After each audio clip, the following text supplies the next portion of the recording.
بسم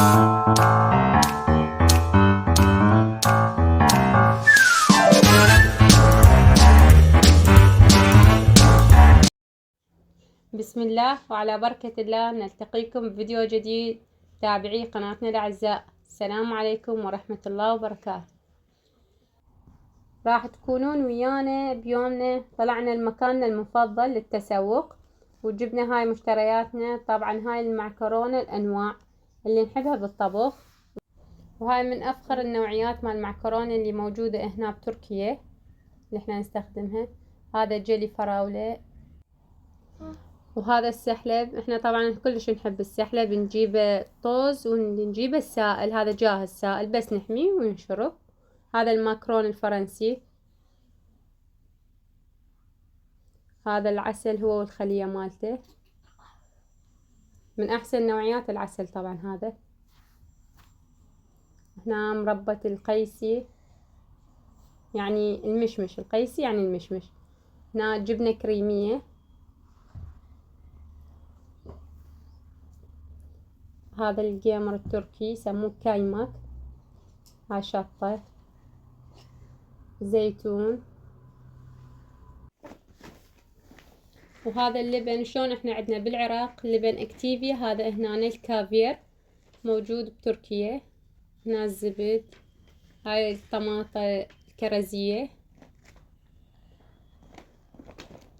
هاي هنا اشياء للاطفال شبوسة. هنا راح تشوفون اللحم عدة اشكال ونوعيات. ماما تجيب لنا لحم فخذ، لحم كتف، لحم فخذ مسحب، وهي تقطع لنا اياه هنا وترتب لنا اياه. وهذا الاتراك يسموه بوبريك، احنا عندنا بالعراق اسمه تشلاوي.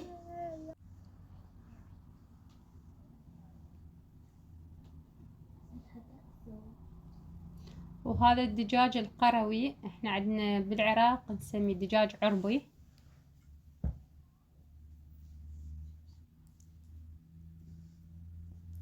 هنا فرغنا السمك بالصينية حتى يبين شكله. هذا الجبرة وهذا السلمون، السلمون النرويجي. هنا بعد ما خلصنا من مشترياتنا راح نبلش نسوي غدا سمن الدجاج. هنا مثل ما تشوفون احنا نحب نرتب الخضروات، نحب نرتب اللحوم الدجاج قبل ما نطبخه. هنا قطعت الفلفل والبتيتة والطماطة، راح تشوفون شلون راح نشتغلهم بدون تقلى. هنا خلصنا تقطيع الخضروات، راح نبلش بتقطيع الدجاج. واحنا من نسوي مسمن الدجاج احيانا الدجاجة نسويها نصفين او نسويها 4 اقسام. هنا انا قسمتها 4 اقسام لان نحبها تكون خشنة القطع مو ناعمة، واكو بعض الاكلات تكون بيها قطع دجاج ناعمة. بعد ما خلصنا هنا تبلناه بالملح وبخل الليمون. وهنا ضفت الخل الليمون وداجانسهن. وهنا مثل ما تشوفون الصينية بيها لمعة، هي مو زيت، احنا غاسليها. بدنا نرتب الخضروات. هنا اول شي نضيف البوتيتة، الباذنجان والبصل. هنا مثل ما تشوفون رتبنا الخضروات.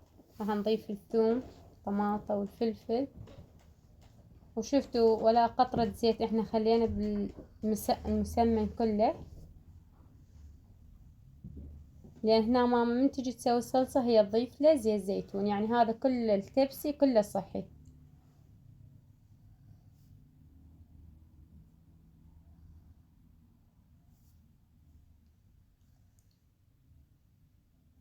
هذا المسمن كله على طريقة يمه الله يرحمها. وإذا وصلتوا ويانا لهذا الجزء من الفيديو لا تنسون تترحمون على روح يمه الله يرحمها.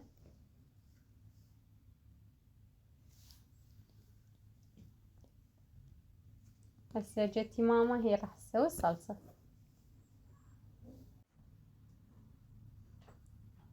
وهذا زيت زيتون، شوف حتى ما يعني من ضافته طافت شي قليل مو هواية. هاي جوزة الطيب وجوزة البوة.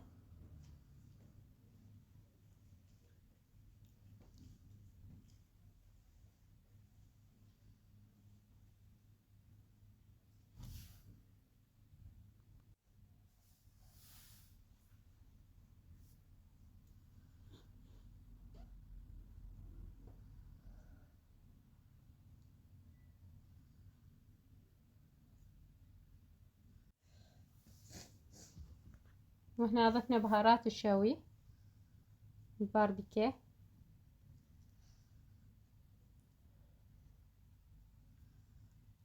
هنا دبس فليفلة. طبعا دبس فليفلة ينطيها طعم كلش طيب. وهنا معجون ضفناه.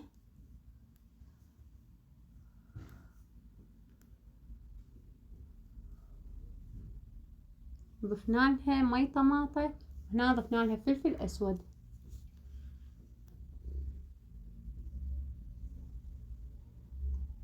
نظل نخلط بيهن لحد ما يتجانس المواد كلهن.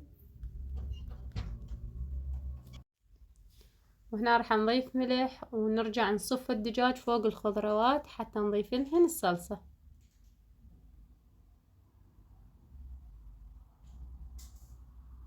هنا نخلطهم خلطة زين حتى يتجانسون كلهم سوا.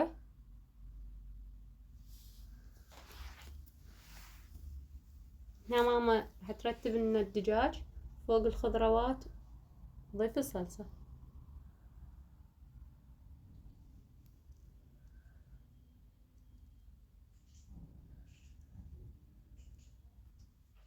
هنا مثل ما تشوفون ضفناها الصلصة وراح ندخل التبسي كله بالفرن بدون سيليفون، راح يطلع مستوي 100%. بعد ما انتهينا من المسمن راح ندخله على الفرن لين ما يستوي المسمن مالتنا. راح نبلش نسوي كعوب الغزال. وهنا راح اضيف بيضتين واضيف ظرف فانيلا وكوب شكر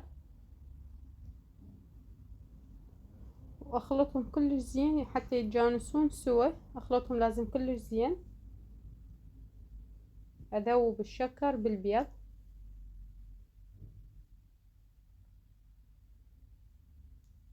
هيك يصير القوام حتى نضيف عليه مبروش جوز الهند.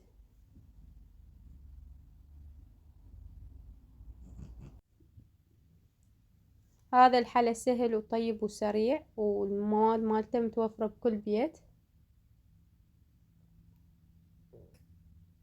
هنا اضيف المبروش تدريجيا لحد ما اشوف القوام اللي اني اريده. بعدها اكوره وادخله على الفرن.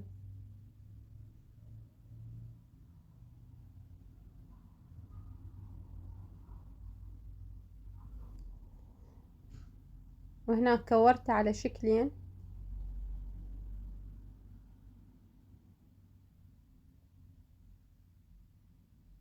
راح ادخله على الفرن وراح نطلع مسمن الدجاج.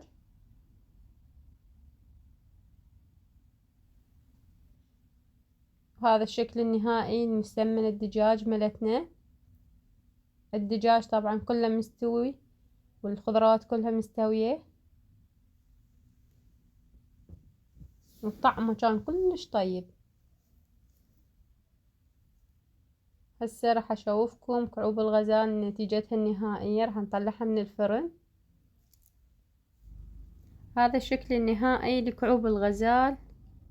واني اقول لكم لهنا انتهى الفيديو ملتنا ونلتقيكم فيديو اخر ان شاء الله. مع السلامة.